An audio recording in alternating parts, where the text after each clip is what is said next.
Assalamualaikum warahmatullahi wabarakatuh.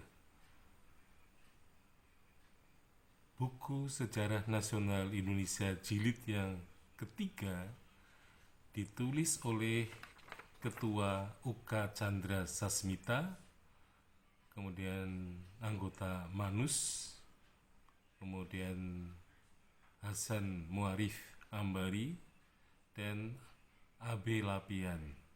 Jadi ada 4 orang yang menulis edisi 1984.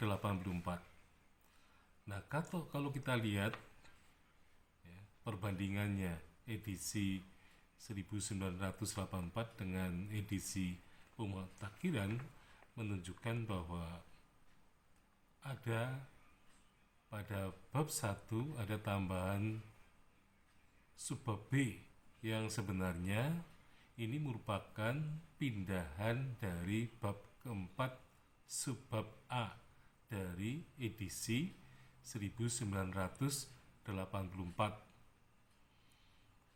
Jadi memang buku jilid ketiga ini terjadi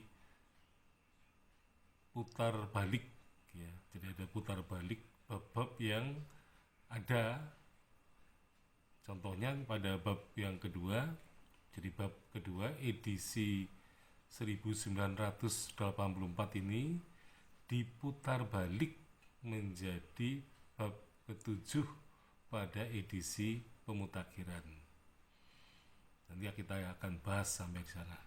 Nah, selanjutnya bab 2 itu diisi dengan tambahan yang baru, yaitu mengenai kerajaan-kerajaan Islam di Indonesia yang sebenarnya pada edisi 1984 ini tidak pernah ada.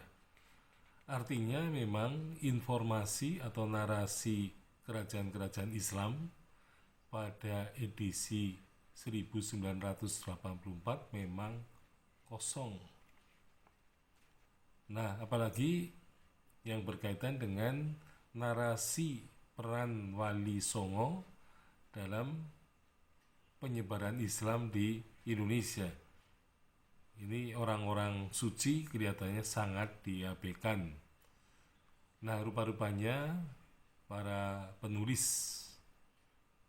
edisi pemutakhiran yang hanya bisa bertahan 2 orang, yaitu UK Chandra Sasmita dan Manus, ini rupa-rupanya juga terpengaruh oleh penerbitan buku Hermanus Johannes de Graaf dan Piso mengenai kerajaan-kerajaan Islam yang diterjemahkan dalam bahasa Indonesia dan kemudian mendapatkan reaksi yang cukup besar ya dari Sartono Kartodirjo, sehingga beliau menulis buku pengantar sejarah Indonesia baru dari Emporium sampai Imperium.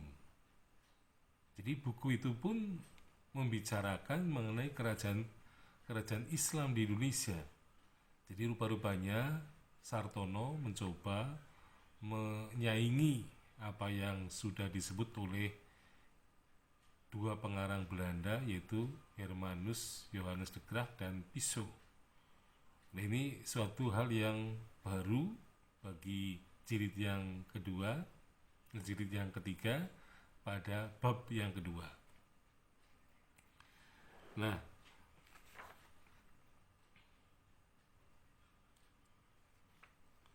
kemudian bab 3 ya, jadi bab 3 dari SNI 1984 dengan edisi pemutakhiran ini sama. Jadi isinya tidak ada perubahan yang prinsipil, jadi pada dasarnya isinya sama.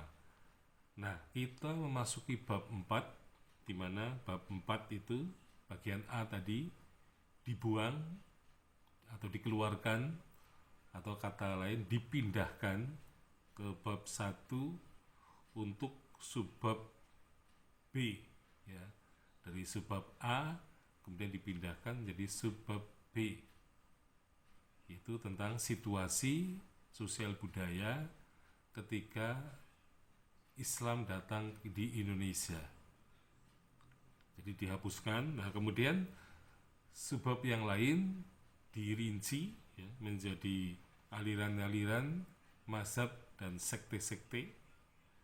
Nah, kemudian ada pemikiran Islam, ada fikih, ya, ada tasawuf, ada tarekat, gitu ya. Dan kemudian pada bab ini edisi pemutakhiran ada penambahan, yaitu adanya lembaga, yaitu sub bab D, yaitu lembaga pendidikan, terutama pendidikan pesantren dan pengaruhnya terhadap kehidupan masyarakat Indonesia. Nah, yang unik dari buku pemutakhiran ini adalah adanya putar balik. Jadi misalnya bab 5 edisi 1984 ini diputar oleh edisi pemutakhiran menjadi bab 6. Jadi bab 5 menjadi bab 6. Kemudian bab 6 dari edisi 1984 dibalik menjadi bab kelima edisi pemutakhiran. Jadi terjadi tukar menukar tempat ya. Jadi rupa-rupanya dulu ketika menyusun buku jilid ketiga ini tidak dipikirkan kronologisnya ya. Jadi aspek waktunya, kronologisnya tidak sambung ya, sehingga kemudian pada edisi ini diputar-putar ya, termasuk bab 7 edisi pemutakhiran ini merupakan pindahan dari bab 2 dari edisi 1984. Jadi ini berisi mengenai reaksi kerajaan-kerajaan Islam di Indonesia terhadap penetrasi Barat ya, jadi masuknya Portugis, kemudian juga masuknya VOC ke Indonesia, ini menyebabkan ada reaksi ya, di situ ada peperangan antara kerajaan-kerajaan di Nusantara itu dengan orang-orang Barat yang mencoba ingin, terutama dalam dunia perdagangan, terutama rempah-rempah, mereka ingin berkuasa atas perdagangan dan pelayaran itu.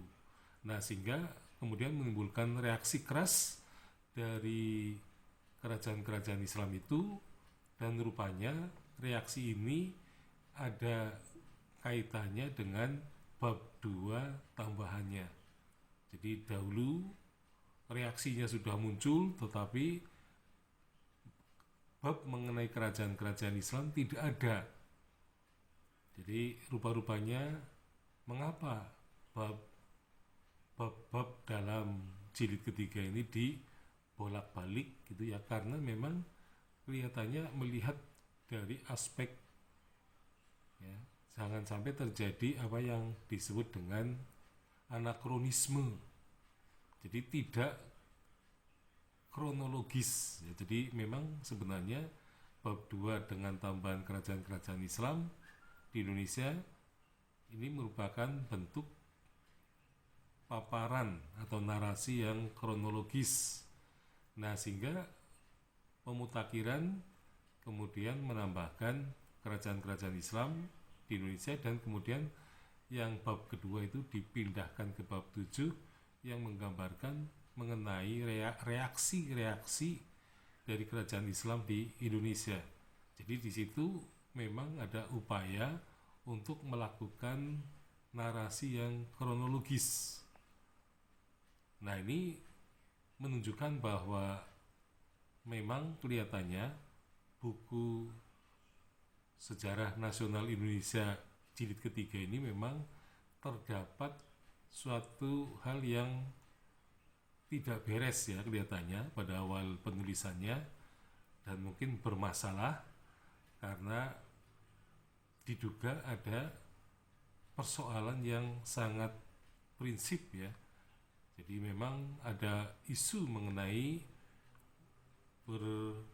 mengundurkan dirinya para penulis dari jilid yang ketiga ini, sehingga akhirnya memang edisi 1984 hanya 4 penulis saja, dan sedangkan untuk edisi pemutakhiran hanya 2 saja.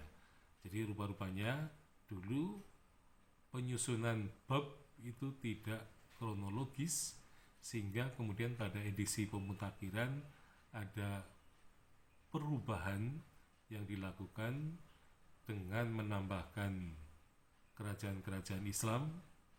Kemudian di bab 7 yang dulunya bab 2 ini dipindahkan ke bab 7 yang menunjukkan reaksi-reaksi kerajaan Islam. Jadi rupa-rupanya penulis yang tersisa 2 orang itu tampaknya mulai sadar bahwa penyusunan bab-bab pada jilid yang ketiga ini memang perlu dipertimbangkan lagi, bahkan mungkin perlu ada penambahan bab baru yang berbicara mengenai peranan Wali Songo secara khusus ya, karena pada edisi 1984 memang tidak dibicarakan sama sekali. Sekian, Assalamualaikum warahmatullahi wabarakatuh.